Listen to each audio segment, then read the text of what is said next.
Hello everyone, welcome to विश्वास classes.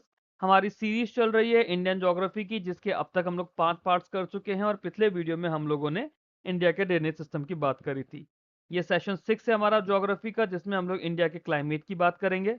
हमारा जो कॉटन कॉर्पोरेशन ऑफ इंडिया का एग्जाम आने वाला है, एसएससी रेलवेज के एग्जाम होने वाले हैं, इलाहाबाद हाई कोर्ट का आरओ एआरओ का एग्जाम होने वाला है, यूपी का पीईटी एग्जाम होने वाला है। इन हर एग्जाम में जिसके अंदर भी जीके का सिलेबस या इंडियन ज्योग्राफी का सिलेबस है, हर उस पेपर के लिए ये वीडियो आपके लिए इंपॉर्टेंट रहेगा।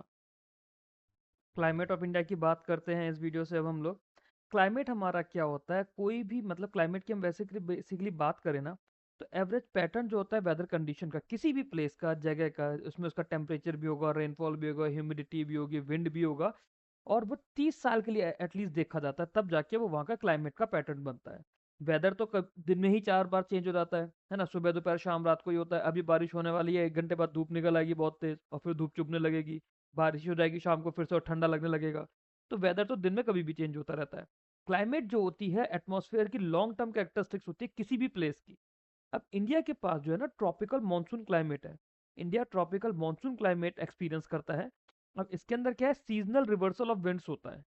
सीजनल रिवर्सल ऑफ विंड्स होता है, जिससे हम लोग मानसून बोलते हैं। तो ये जो क्लाइमेटिक सिस्टम होता है, ये अपने आप में बहुत ज़्यादा यूनिक और कॉम्प्लेक्स है दुनिया भर के हिसाब से। और यही हमारी इंडिया की एग्रीकल्चर इकोनॉमी का पूरा बेस बना है। जो इंडिया का ट्रॉपिकल मानसून क्लाइमेट है, वही हमारी एग्रीकल्चर इकोनॉमी का बेस बनाता है। अब इंडिया आता तो हमारा ट्रॉपिकल जोन में, lies largely with in the tropical zone, but country का जो क्लाइमेट है वो एक रीजन से दूसरे रीजन में इतना ज़्यादा वेरी कर जाता है। आप देखिए, इधर हिमाचल में बर्फ गिरती है, उत्तराखंड में बर्फ गिरती है, इवन विद इन हिमाचल बहुत सी जगह ऐसी हैं जहाँ बर्फ गिरती है, बहुत सी जगह जहाँ बर्फ नहीं गिरती है। बहुत जगह इतनी बारिश होती है हिमाचल के अंदर भी, देन हिमाचल में स्पीति वैली है जो कि कोल्ड डेजर्ट है। बट ये क्यों है? Due to differences in latitude, altitude, relative distance from the sea, pressure system and monsoon circulation. For example, Cherrapunji में, मौसनरम में इतनी ज़्यादा बारिश होती है जितनी इंडिया में कहीं भी बारिश नहीं होती। एंड देन इंडिया में ही थार डेजर्ट है, कच्छ वाला डेजर्ट है। तो इंडिया का climate with in the country and even with in the state बहुत ज़्यादा वेरी करता है। अब हमारे पास क्योंकि हिमालयन माउंटेन से नॉर्थ में इंडियन ओशन है, साउथ में, नॉर्थ में हिमालयन माउंटेन, साउथ में इंडियन ओशन, तो इसकी वजह से बहुत ज़्यादा इन्फ्लुएंस होता है इन दोनों ही चीज़ों का इंडिया की क्लाइमेटिक कंडीशन पे। ये जो फिजिकल फीचर्स हैं, कौन से? नॉर्थ के हिमालयन माउंटेन्स और साउथ का Indian ocean, they regulate temperature, direct wind pattern and determine distribution of rainfall. India का क्लाइमेट डिस्टिंक्ट सीजन के थ्रू होता है, येट जो मानसून की रेनफॉल है वो यहाँ बहुत ज़्यादा वाइटल है। रीजनल क्लाइमेटिक डाइवर्सिटी है, फ्रीक्वेंस अक्रेंस होती है क्लाइमेटिक इवेंट्स की, जैसे ड्रॉट्स भी आते हैं, फ्लड्स भी आते हैं, साइक्लोन्स भी आते हैं, हीट वेव्स भी आती हैं और कोल्ड वेव्स भी आती हैं। तो क्लाइमेट इंडिया के एग्रीकल्चर प्रोडक्शन के लिए, वाटर रिसोर्सेज के लिए, biodiversity, natural vegetation, settlement pattern, transportation और इकोनॉमिक डेवलपमेंट, हर पैरामीटर के लिए क्लाइमेट का बहुत ज़्यादा इंपॉर्टेंट क्रूशियल रोल होता है। किन चीज़ों पे क्लाइमेट डिपेंड करता है? लैटिट्यूड पे डिपेंड करता है। इंडिया का जो लैटिट्यूड है वो 8.4 नॉर्थ से लेके 37.6 नॉर्थ है, जो हमने बिल्कुल शुरू में पढ़ा था। तो ये ट्रॉपिकल और सब ट्रॉपिकल दोनों ही रीजन्स को कवर करता है। ट्रॉपिकल सब ट्रॉपिकल मैं आपको यहाँ अभी नहीं बताऊंगा, जब हम लोग वर्ल्ड ज्योग्राफी करेंगे या फिजिकल ज्योग्राफी करेंगे अर्थ के बारे में, वहां पे हम लोग इस चीज़ को कवर करेंगे। हमने ये समझा था कि ट्रॉपिक ऑफ कैंसर है 2330 पर, जो कि ऑलमोस्ट कंट्री को बीच से डिवाइड करता हुआ निकलता है, ऑलमोस्ट कंट्री के बिल्कुल बीच से निकलता है, तो वो इंडिया को दो मेजर क्लाइमेटिक जोन्स में डिवाइड कर देता है। कौन? Tropic of cancer. जो ट्रॉपिक ऑफ कैंसर के साउथ में है, दैट मीन्स हमारा जब इस तरह से हमारा इंडिया का मैप आता है ना, तो ये जो भी हमारा ट्रॉपिक ऑफ कैंसर निकल गया, इसके साउथ का जो रीजन हम इसकी बात कर रहे हैं, यहाँ पे डायरेक्ट सोलर रेडिएशन आती है थ्रू आउट द ईयर, तो यहाँ का टेम्परेचर ज़्यादा होता है। और जो ट्रॉपिक ऑफ कैंसर के नॉर्थ में है, ऊपर का एरिया, यहाँ पे सीजनल वेरिएशन ज़्यादा होते हैं। क्यों? क्योंकि जो सन रेज का एंगल है वो डायरेक्ट नहीं होता, वो इंक्लाइंड होता है।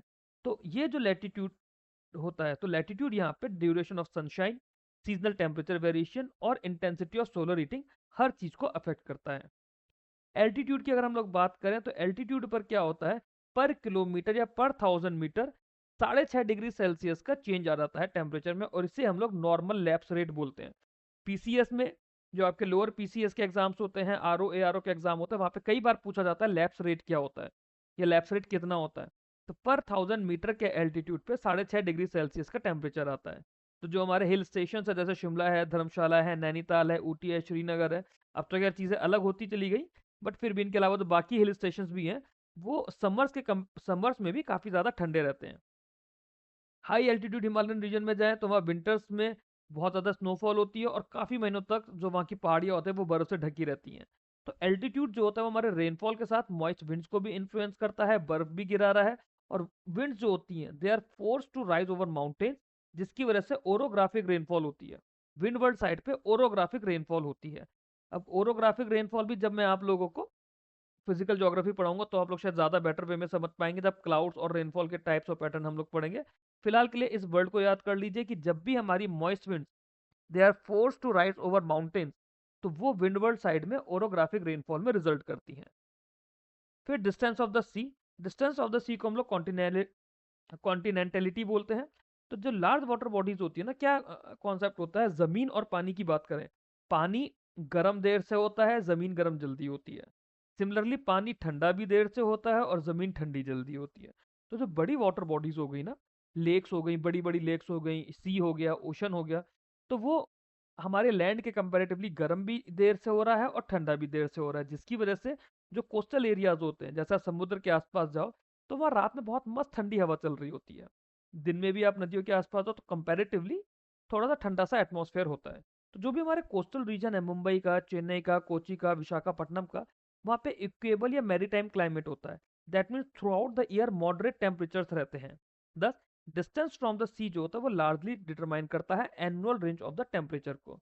अब जो इंटीरियर रीजन हो गए, कोस्टल रीजन को हटा के दिल्ली, जयपुर, नागपुर, अमृतसर, यहाँ पर क्या होता है, यहाँ पे कॉन्टिनेंटल क्लाइमेट होता है। मतलब समुद्र के आसपास या कोस्टल एरिया में हमारा मैरीटाइम क्लाइमेट हुआ और जो इंटीरियर रीजन है वहां पे हमारा कॉन्टिनेंटल क्लाइमेट हुआ। मतलब गर्मी बहुत ज्यादा हो जाएगी और सर्दी भी बहुत ज्यादा हो जाएगी। कोई मॉडरेट करने वाला कुछ भी नहीं है। नदियों से इतना फर्क यहाँ नहीं पड़ता, बट जो फर्क समुद्र से या फिर लेक से भी, मतलब जो बड़ी लेक्स होती हैं जैसे चिल्का लेक हो गया, उससे जो फर्क पड़ रहा है वो यहाँ पे नहीं आ पाता। फिर हिमालयन माउंटेन्स, हिमालयन माउंटेन्स तो सबसे ज़्यादा इंपॉर्टेंट फिजियोग्राफिक फैक्टर में से एक है जो कि इंडिया के क्लाइमेट को कंट्रोल करता है। वो एक बैरियर की तरह भी काम करता है। तो इससे जो कोल्ड ड्राई विंड्स है ना सेंट्रल एशिया की, वो इंडिया के अंदर नहीं आ पाती। और ये किसकी वजह से नहीं आती, हमने एक पढ़ा था हिंदू कुश माउंटेन रेंज, आपको याद है हमने हिंदू कुश पढ़ा था, फिर पामिर नॉट पढ़ा था, पामिर नॉट फर्स्ट हिमालयन वाले वीडियोज में। वहां उसकी वजह से इंडिया में जो ड्राई और कूल विंड्स है सेंट्रल एशिया की, वो इंडिया के अंदर नहीं आ पाती ड्यूरिंग द विंटर। तो इससे क्या होता है, दूसरी चीज, जो मॉइस्चर लेदन साउथ वेस्ट मानसून होता है, साउथ वेस्ट मानसून इंडिया में बरसाने का काम भी हिमालयस का ही होता है। हिमालयस रिवर सिस्टम के डायरेक्शन को भी इन्फ्लुएंस करते हैं। तो एक डाइवर्स क्लाइमेटिक जोन बन जाते हैं due to differences in the altitude and slope. अगर हिमालयस ना हो तो जो हमारा नॉर्दर्न इंडिया है वो कोल्ड डेजर्ट क्लाइमेट देखेगा, सिमिलर टू सेंट्रल एशिया, जो सेंट्रल एशियन कंट्रीज की तरह है, कोल्ड डेजर्ट एरियाज बन जाते हैं कि ठंडा बहुत है, ठंडा बहुत है, बट बारिश नहीं हो रही है। तो अगर हिमालयस ना हो तो वैसा सा हो जाएगा इंडिया के अंदर भी।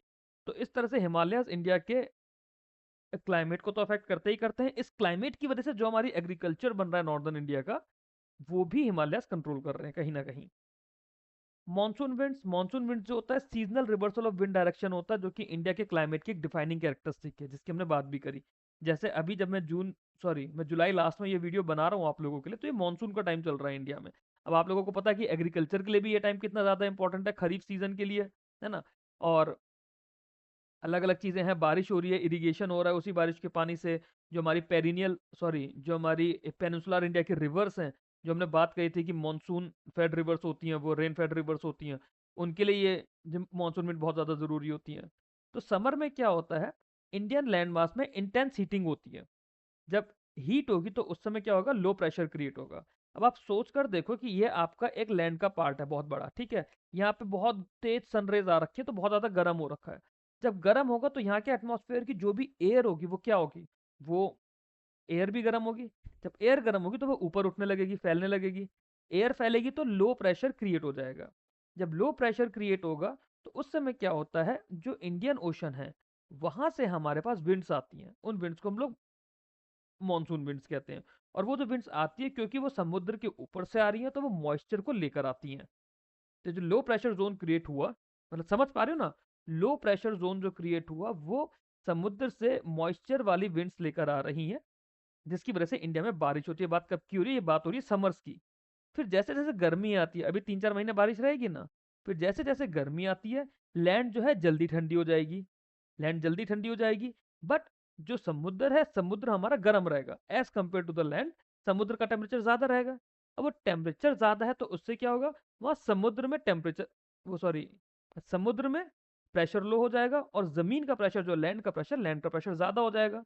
जब लैंड का प्रेशर ज्यादा हो जाएगा, सी का प्रेशर कम हो जाएगा, तो ये जो हवाएं हैं ये लैंड से सी की तरफ जाएंगी।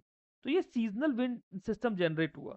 एक हुआ साउथ वेस्ट मानसून और एक हुआ नॉर्थ ईस्ट मानसून, और ये टुगेदर जो है दोनों मिलकर एक साथ कंट्री के रेनफॉल पैटर्न को डिफाइन करते हैं।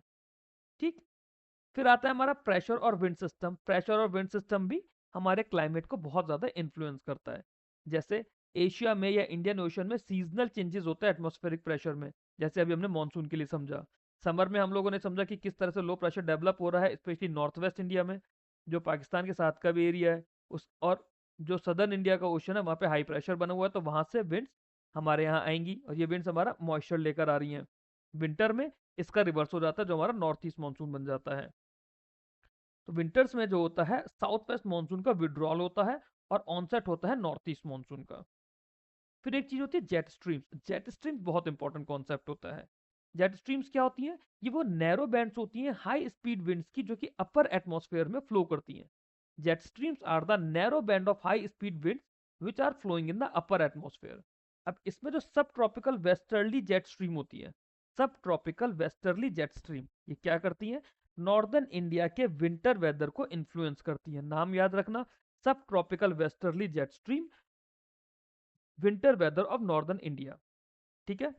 समर में क्या होता है, नॉर्थवर्ड शिफ्ट होता है जेट स्ट्रीम का, तो उससे साउथ वेस्ट मानसून आता है।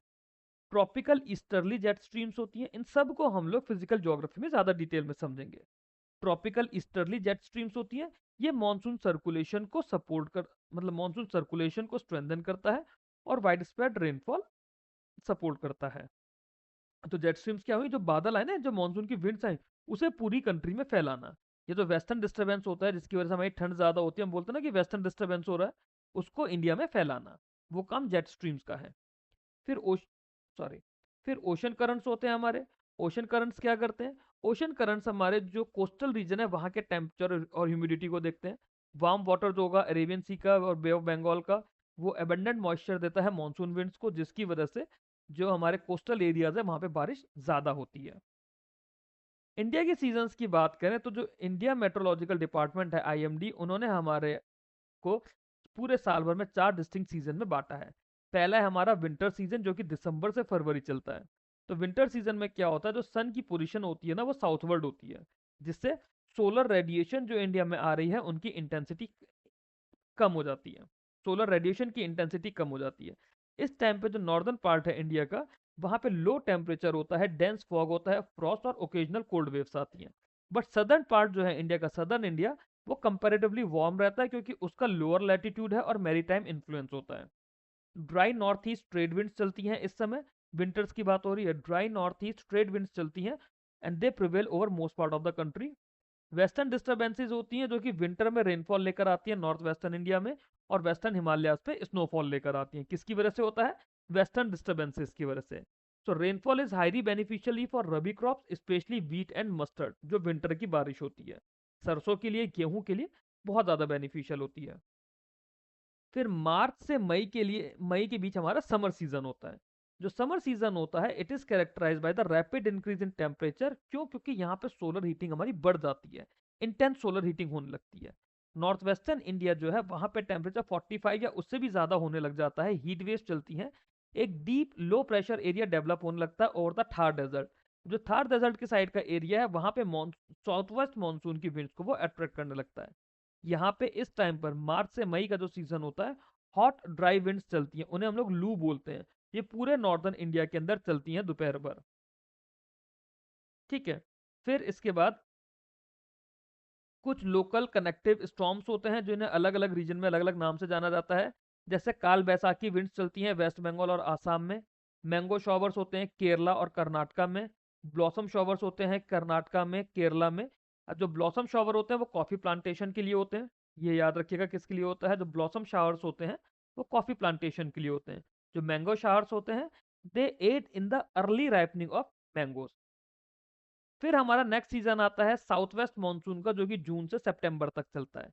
साउथ वेस्ट मानसून हमारा जून से सितंबर तक का एक सिग्निफिकेंट क्लाइमेट इवेंट होता है इंडिया का। गर्मियों में तो हम लोग बहुत ज्यादा वेट करते हैं कि मानसून कब आएगा कब आएगा। टिपिकली जो एक ट्रेंड देखा गया है कि केरला में 1 जून के आसपास ये अराइव करता है और मिड जुलाई तक पूरे कंट्री को कवर कर लेता है। इंडिया का नियरली 75% एनुअल रेनफॉल इन्हीं साउथ वेस्ट मानसून के थ्रू हम लोगों को मिलता है। साउथ वेस्ट मानसून से मतलब है साउथ वेस्ट का एरिया कौन सा है, अरेबियन सी का। ठीक है। So the monsoon winds originate in the southern Indian Ocean, crosses equator and enter India after being deflected by the Coriolis force। तो ये जो आ रहा है ना, ये हमारा साउथ वेस्ट मानसून है।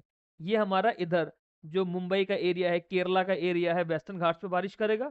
यही साउथ वेस्ट विंड्स इधर देखिए बे ऑफ बंगाल से इधर जाएगा, जो हमारा ये चेरापूंजी मौसनरम वाला एरिया है, ये इस तरह से जाएगा साउथ वेस्ट से होता हुआ। ठीक है। फिर जो नॉर्थ वेस्ट मानसून होता है वो क्या होता है, सॉरी अभी उसको समझते हैं आगे। ठीक है, पहले आगे की थ्योरी पढ़ लें। अब ये क्या होता है देखो, इक्वेटर के नीचे मैं रफ बना दे रहा हूँ, इक्वेटर के नीचे विंड ऐसे जा रही होती है, बट क्योंकि अर्थ भी ऐसे गोल गोल घूम रही है, तो ये विंड इस तरह से घूमने लग जाती है। तो ये घूमती घूमती विंड नीचे से इस तरह से आ रही है। ठीक है, मैं मार्कर का कलर चेंज करके आप लोगों को बताता हूँ। ये जो विंड है इस तरह से घूम कर आ रही है नीचे से, ये नीचे मतलब इक्वेटर के नीचे से इस तरह से घूमकर इंडिया में एंटर करती है। ये हमारा साउथ वेस्ट मानसून होता है। अब जब ये इंडिया आती है तो ये दो ब्रांचेस में स्प्लिट हो जाती है। एक ब्रांच हमारी हो जाती है अरेबियन सी की और एक ब्रांच हो जाती है बे ऑफ बंगाल की। अरेबियन सी वाली जो ब्रांच है वो वेस्टर्न घाट पे बारिश करती है। जो बे ऑफ बंगाल वाली ब्रांच है वो नॉर्थ ईस्ट इंडिया में और इंडो गैंजेटिक प्लेन्स में बारिश करती है। मॉनसून को कैरेक्टराइज कैसे करते हैं, ऑल्टरनेटिंग एक्टिव और ब्रेक पीरियड्स होता है, जिसकी वजह से अनइवन रेनफॉल डिस्ट्रीब्यूशन भी होता है। इंडियन एग्रीकल्चर बहुत ज़्यादा टाइमली अराइवल ऑफ मानसून पे डिपेंड करता है। अगर मानसून टाइमली अराइवल नहीं होगा तो उस समय हम लोगों को इरिगेशन की ज़्यादा फैसिलिटीज देनी पड़ती है। फिर आता है रिट्रीटिंग या फिर north east monsoon, north east monsoon या फिर रिट्रीटिंग मानसून, जो कि अक्टूबर से नवंबर तक चलता है। ठीक है। अब इस सीजन में क्या है, साउथ वेस्ट मानसून तो नॉर्थ वेस्टर्न इंडिया से साउथ की तरफ जा रहा होता है, मतलब साउथ वेस्ट मानसून तो वापस जा रहा है, बट नॉर्दर्न इंडिया में हाई प्रेशर जोन डेवलप हो चुका है, जिसकी वजह से विंड्स रिवर डायरेक्शन में फ्लो करती हैं from the land towards the sea. अब ये विंड्स वैसे तो देखो जनरली ड्राई होती है, बट मॉइस्चर ले लेती हैं from the bay of Bengal before reaching the south eastern coast. जब अब इसको ऐसे समझो, मैं ऊपर आपको उसी मैप में समझाता हूँ। ठीक है। अब यहाँ से हवा इस तरह से लौट कर जा रही है, ये हवा का डायरेक्शन है लौट के जाने का, ये ब्लैक वाला। अब बे ऑफ बंगाल में आके हवा गीली हो गई। जब गीली हो गई, ये साउथ ईस्ट मानसून है, तो गीली होने के बाद हवा इस तरह से गई और यहाँ से इंडिया के लैंड पे एंटर करी और बारिश करती हुई चली गई।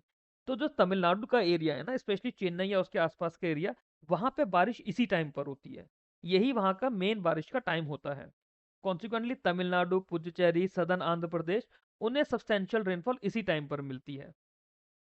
इसे रिट्रीटिंग मानसून सीजन भी कहते हैं, क्योंकि यहाँ पे फ्रीक्वेंट फॉर्मेशन होता है ट्रॉपिकल साइक्लोन्स का over the bay of Bengal. तो जो साउथ वेस्ट मानसून है, ये हम, सॉरी एक मिनट यहाँ क्या हो गया, हाँ नॉर्थ ईस्ट मानसून, सॉरी ये नॉर्थ ईस्ट मानसून था, क्योंकि नॉर्थ ईस्टर्न साइड से वो विंड्स आ रही हैं। साउथ वेस्ट मानसून जो हुआ, ये हमारा सीजनल विंड सिस्टम है, जो कि रिस्पॉन्सिबल होता है for the majority of India annual rainfall. ये डेवलप क्यों होता है, due to differential heating of land and sea, जिसकी वजह से प्रेशर का ग्रेडियंट या फिर प्रेशर अलग अलग हो जाता है। मॉनसून इंडिया में एंटर करता है केरला से, एडवांस करता है टुवर्ड मतलब नॉर्थवर्ड की तरफ इन सक्सेसिव स्टेजेस। दो ब्रांचेस है इसकी, अरेबियन सी की और बे ऑफ बंगाल की। एक छोटा सा रिवीजन कर रहे हैं बस इसका। अरेबियन सी की जो ब्रांच है वो ओरोग्राफिक रेनफॉल क्रिएट करती है on the windward slopes of western Ghats.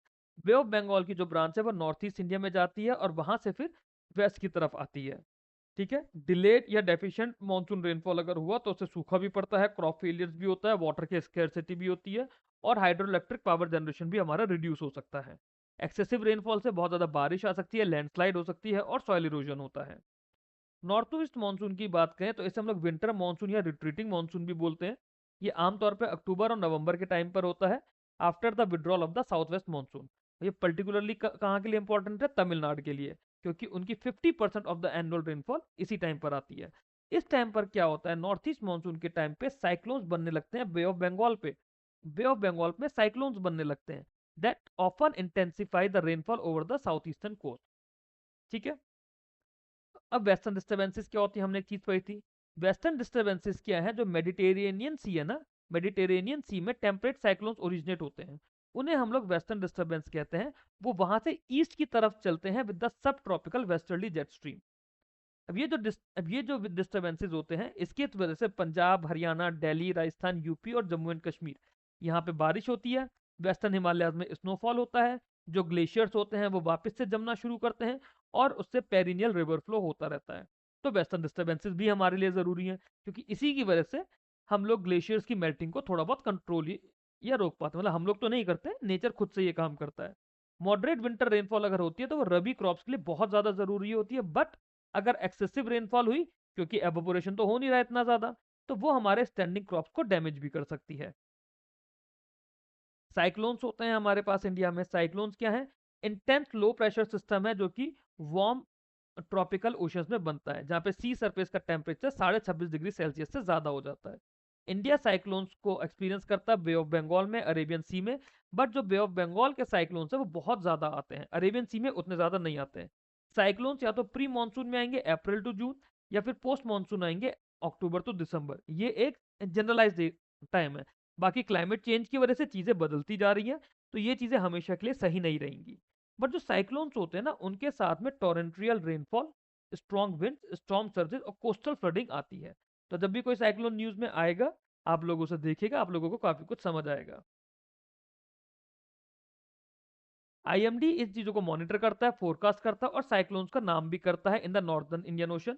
जो स्टेट साइक्लोन से ज़्यादातर अफेक्ट होती है वो है Odisha, Andhra Pradesh, West Bengal, Tamil Nadu and Gujarat. Marker का कलर फिर से चेंज कर लेते हैं। Okay. Rainfall distribution in India. Rainfall की अगर हम लोग बात करें तो रेनफॉल को हम लोगों ने ये समझा था कि बहुत ज़्यादा अनइवन है। क्यों? क्योंकि relief, monsoon winds, altitude difference from the sea, इन सब चीज़ों पे रेनफॉल डिपेंड करती है। मौसिनरम और चेरापूंजी जो है मेघालय में, वहाँ पे हाईएस्ट रेनफॉल होती है, हाईएस्ट एवरेज रेनफॉल है वर्ल्ड की। क्यों? क्योंकि जो नॉर्थ ईस्ट विंड्स हैं, सॉरी, जो बे ऑफ बंगाल वाली ब्रांच थी साउथ वेस्ट मानसून की, वो जैसी मेघालय में जाती है, वहाँ पे खासी हिल्स है जो उन्हें ब्लॉक करती हैं। खासी हिल्स उन बादलों को रोकती हैं, तो वो बादल वहीं बरस जाते हैं। वेस्टर्न घाट्स को हैवी ओरोग्राफिक रेनफॉल मिलती है on their western slopes. Leeward side होती है, they forms a rain shadow region, तो वहां बारिश कम होती है। ऐसे समझ लो कि ये मान लो वेस्टर्न घाट्स का पहाड़ है, यहाँ से बारिश, मतलब यहाँ से ये बादल आ रहे हैं, तो ये बादल यहाँ टकराएंगे, इधर ही बरस जाएंगे। यहाँ पे बरसने वाले बादल कंपेरेटिवली कम होते हैं। तो ये हो गई लीवर्ड साइड, लीवर्ड साइड हो गई है।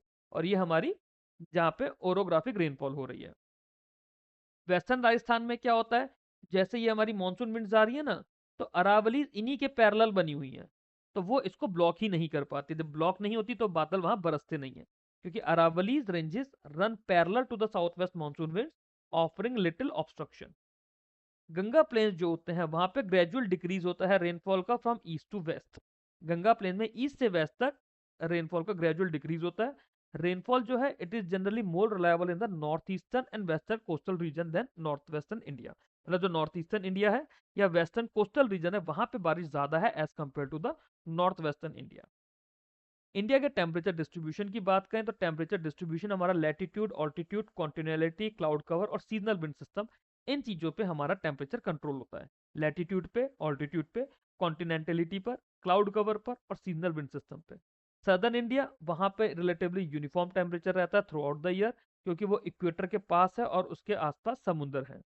नॉर्दर्न इंडिया की बात करते हैं तो यहाँ पे लार्ज सीजनल कॉन्ट्रास्ट होता है with hot summers and cold winters.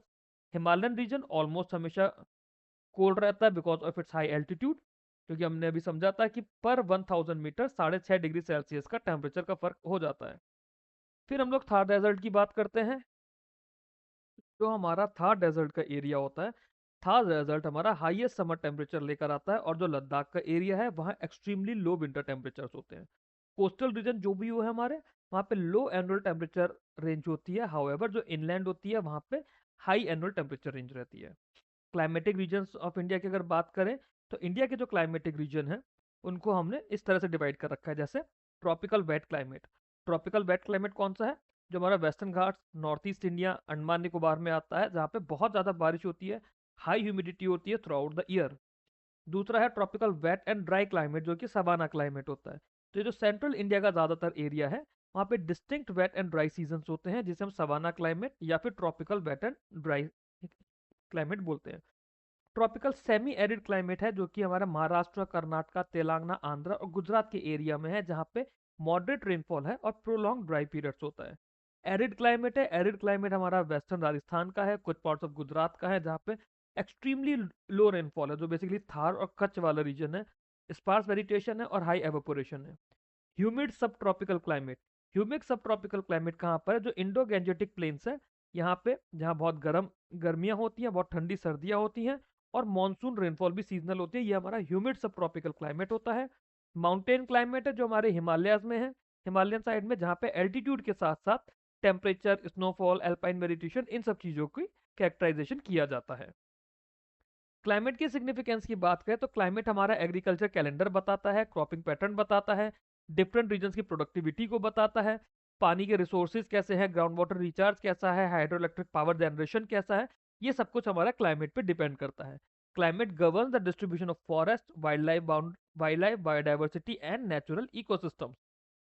Further climate हमारे ह्यूमन हेल्थ को, सेटलमेंट पैटर्न्स को, हाउसिंग को, क्लोथिंग को, ट्रांसपोर्टेशन को, इंडस्ट्रियल लोकेशन को, साथ साथ बात करें तो टूरिज्म को गाइड करता है।